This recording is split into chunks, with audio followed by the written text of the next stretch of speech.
Morgan or anything. Okay, so he did crush 2 hive silicons out of the 3 adjacent highs. That is a weird spawn for silicon. Um, okay. So I don't know about that one. Definitely, if you're going to try to monopolize silicon, I like the idea of being adjacent to it, maybe crushing some of it, but definitely being adjacent to it. So otherwise you're spending too many claims early to try to cover all those, and that's not going to pay off for a very long time. The problem with what he's doing in my mind is that, well, you're only leaving 2 silicon per second on the map. That's not enough to support a glass triangle. This is a glass colony too. It's not enough to support 2 glass plus some electronics. It's not enough to support basically anything that you want to be doing, including solar panels. Which, well, they're 4 geos, so they may or may not be relevant. Anyway, I would have liked to see a found that leaves at least one more silicon tile available for use. But, well, let's see what happens from here. I don't like collecting silicon from the start either. Silicon water.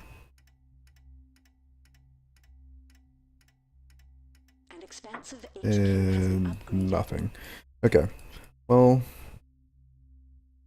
I kind of get where that move's coming from. Just looking at prices, you don't really care that much about moving into aluminum and steel immediately. Um, my issue with this sort of thing, well, you see what happened to silicon already. This is going to be a bit of a worthless tile for a bit. Well, no, if he moves into glass immediately, then I guess that's fine. But in the meantime, he's still not producing steel, and there's no good iron to work with. It's all very awkward.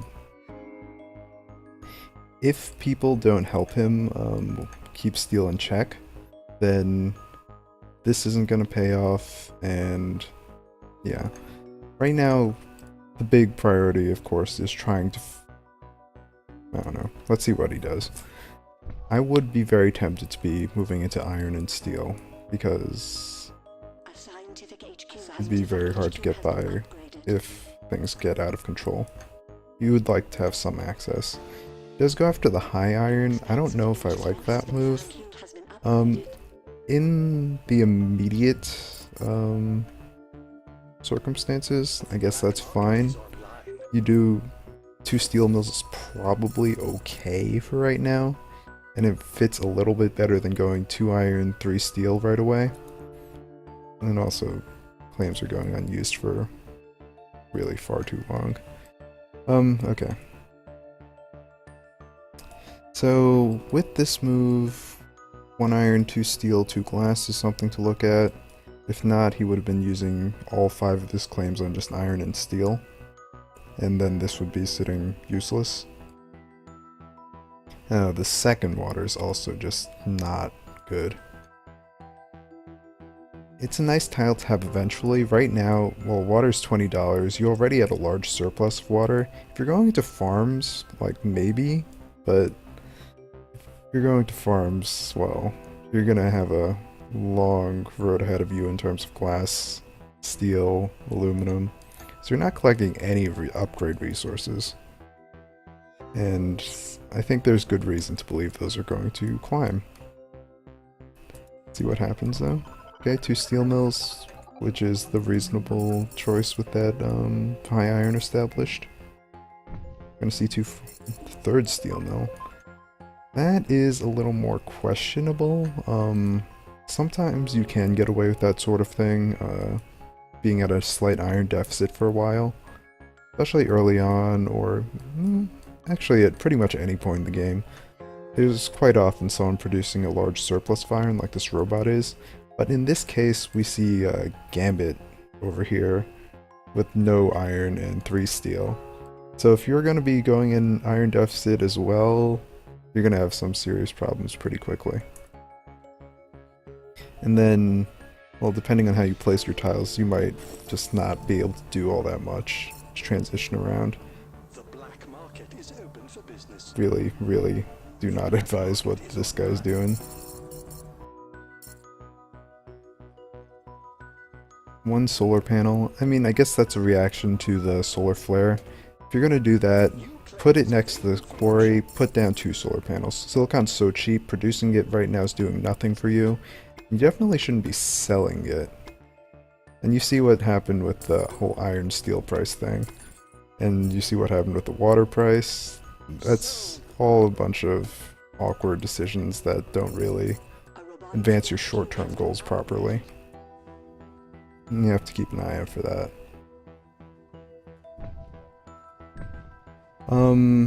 Right, so Phil Thanic's asking if for early glass you need oxygen to make it work. I honestly don't think you need oxygen at all.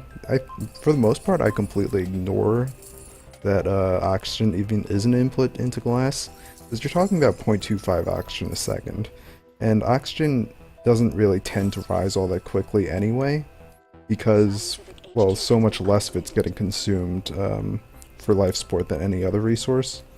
0.1 per colony, per HQ, per HQ level above 1, and 0.04 for the habitats. So this is going to be a pretty slow crawl upwards, and glass isn't going to push that much quicker.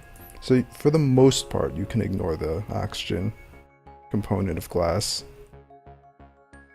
Sometimes that gets you in trouble, but that's kind of what I've gotten used to. Yeah, you just need enough money to purchase the oxygen. If you have nothing else making money, you can just sell down a little bit of glass here and then and try to make that work. So, it didn't end up being too bad that Revolting Peasant never got into much steel. People kept steel nice and cheap for him, so that worked out okay. Food has to be the next priority. And, well, we're also seeing now the consequences of crushing all that silicon. He has no more access to silicon now, and glass is starting to fall off a bit.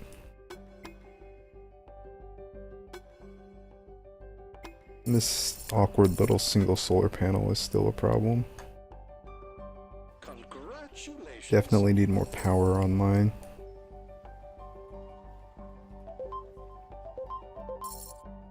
There's still plenty of claims to work with though. You can fix these issues. Just one quick little note. I mean, we see that glass triangle, and even with the glass colony, glass price has been dropping pretty steadily. Oftentimes you can get away with just a pair of glass furnaces for most of the early mid-game and make plenty of money without overproducing it that way. Sometimes, I mean, that also depends on what your opponents are doing. If they're upgrading quickly and they're not robots, then, well, glass will jump quicker. You can make more money off that. But also, if you do have control of silicon and glass is expensive, producing a little less means a little less money for you now, but it also slows everyone else down a bit by keeping the glass price higher. Something to consider. Especially when you have possibly other priorities, like, I don't know, moving into reactors maybe, all those little things. That's why single high silicon plus 2 glass is a pretty popular move for veteran players. The patent lab is constructed. Let's get our science on. Yeah, I am on blazing speed, that's why this is going so quickly. Yeah, so lots of money being made, but serious debt problems. Never really got power established. I'm not carbon scrubbing. I mean, carbon scrubbing is a fine patent. Carbon is fairly expensive now. Chems are going to be a good transition. But, I mean, I think right now, to me it feels like there would be bigger concerns. Something like superconductor to help deal with these debt problems. Then after that, maybe you can go for carbon scrubbing. Revolting Peasant talked about trying to block off access to this getting slant drilled. And I guess Gambit did get slant drilling already. So maybe this formation is fine. I don't know, it feels very vulnerable though. It's probably a fine move. Although I would have liked maybe to see Revolting Peasant go for slant drilling himself, because again, this isn't enough silicon. Once you make the mistake of crushing too much, then slant drilling will help you fix that, and it'll deny other people the opportunity to get that.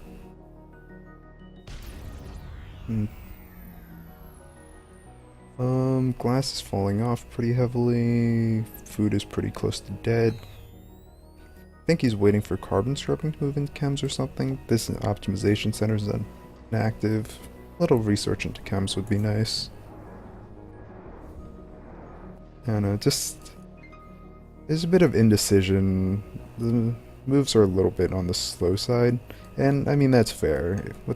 If you're not very experienced, trying to figure out what the right move is in the moment, trying to process all the things going on at once, and choosing the right option immediately is very difficult.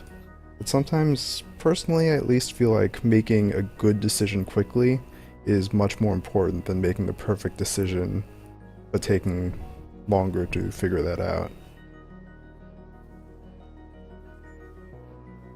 The black market is online. Talking about how other players deal with this sort of monopoly, yeah, surplusing can be a useful way to deal with it. In this case, I wouldn't really worry too much about it because, well, he's not building up a stockpile and he's keeping glass nice and cheap. For the most part, I feel like surpluses are more trouble than they're worth. One exception to that is really if your opponent's really trying to hack up a resource, then yeah, maybe you do the surplus. Or if they're trying to like hack up glass or electronics and they have the monopoly access, then that's when I think you go into the hacker array and try to surplus it and try to pick up a stockpile of your own if they actually sell down. But if that's not happening, then I think you're best off just trying to ignore it. It's not going into the hack array and trying to surplus the resource costs you more than just weathering it if your opponent's not trying to leverage it properly. A scientific HQ has been upgraded. Yeah, right now, Revolting Peasant's just been sitting on large stockpiles, not really dealing with his debt, not making moves on stock, not really upgrading. Again, it's a bit of indecision or just being a bit slow to act on having what he has. And the slowness is what causes problems in being late to markets, having debt build up, having opponents move quicker than you.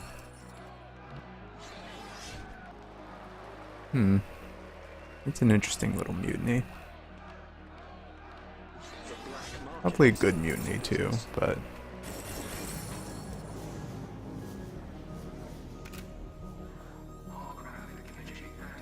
okay, superconductor was picked up, energy volts, nanotech. I mean, this whole time there's been just the single solar panel, and it's just not really doing the job. I think one thing players do like to do, to some extent, I know Black Magic talks about it, is having down single buildings just to cover the debt portion of that resource. It's useful in some ways, in the sense that it prevents you from suffering too badly if the price goes out of control and you don't notice. But I think in general it's a bit of a crutch. It's a habit I think players should get rid of. Whenever possible, don't leave the single tile, go into something else and have that market empty for a while if it's cheap.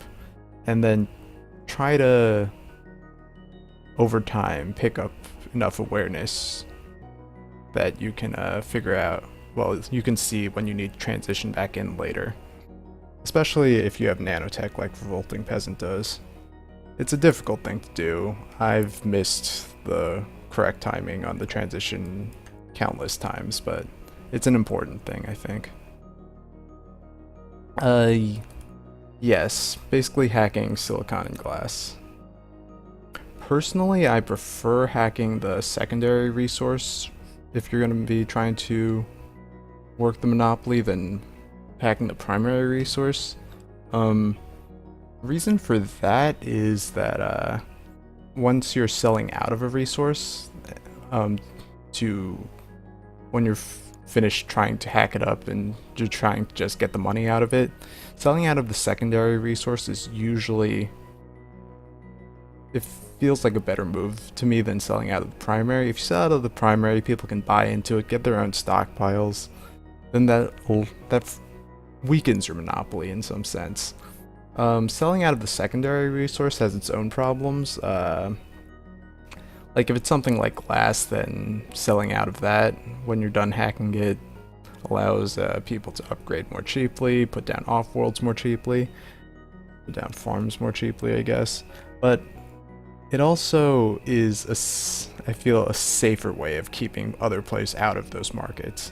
Because if you crash out glass, well, no other player can enter glass because you're holding on to silicon and you're keeping that high, even though you're not hacking it. So yeah, they can't profitably make glass. When you're driving the price up, then maybe they can jump into glass, but then you crash it right back down and they're burning money again. Whereas if you're doing that with silicon, like I said, they pick up a stockpile and you're kind of losing that monopoly temporarily. Anyway,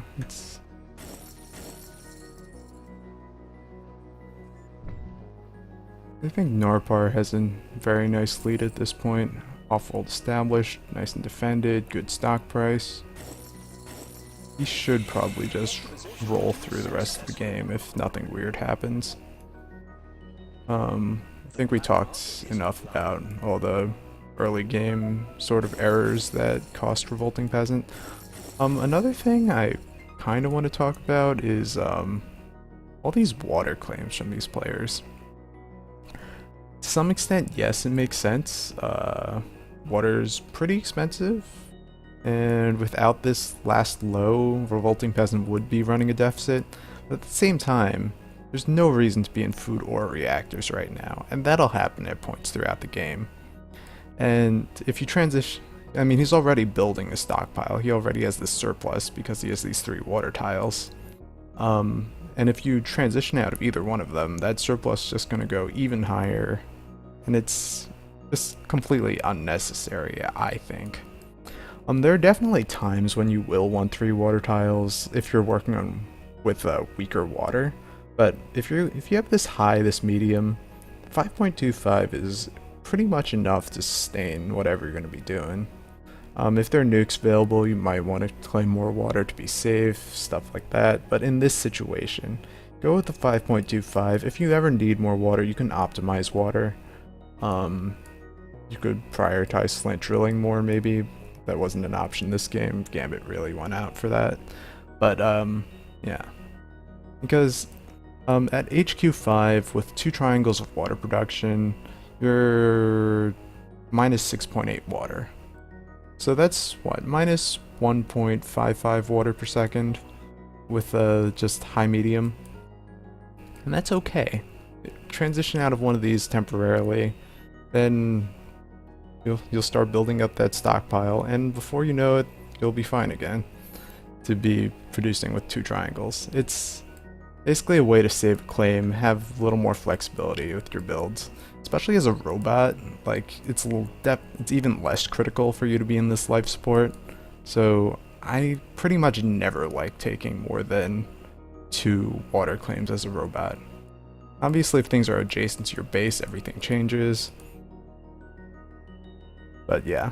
And in this game, even more so with the scientists. Scientists are going to keep all these prices depressed if they have good access to water. And even more so, this game, you're on ice, so if you are ever desperate for water, that's, again, something you can do. And this is just an overcommitment.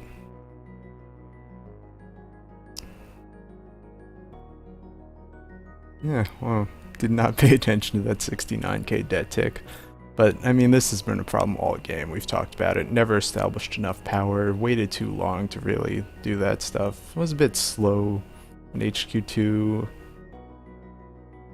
A lot of little things adding up. And I think there's really not much more to talk about this game. A lot of the interesting sort of decisions happened early. And I think we very much see the consequences of them. The engineers have advanced our production. Narpar should run away with this. Bolting Peasant did do a good job of buying up all his own stock and starting to pay off debt, but he's still not quite in the right markets. And 300k debt is just far too much to recover from. Even if you manage to pay it all off, you've set yourself so far behind that you're not going to catch up. Not unless people make serious errors. Again, let's see what's going on with this silicon price. Glass is really burning money right now given his stockpile. Let's even fast forward this.